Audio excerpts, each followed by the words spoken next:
सभी भाइयों को नमस्कार। सभी का स्वागत करते हैं आपके अपने यूट्यूब चैनल मन्नत डेयरी फार्म पे।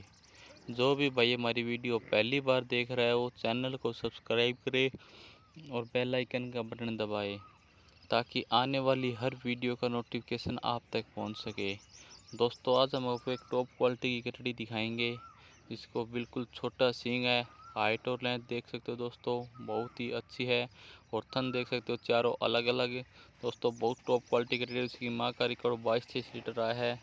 जो भी भाई ये कटड़ी हमसे ख़रीदना चाहता है, हमारे कॉन्टैक्ट नंबर लगातार स्क्रीन पे चल रहे हैं, वो हमसे कॉन्टैक्ट कर सकता है। सभी भाइयों का वीडियो देखने के लिए धन्यवाद।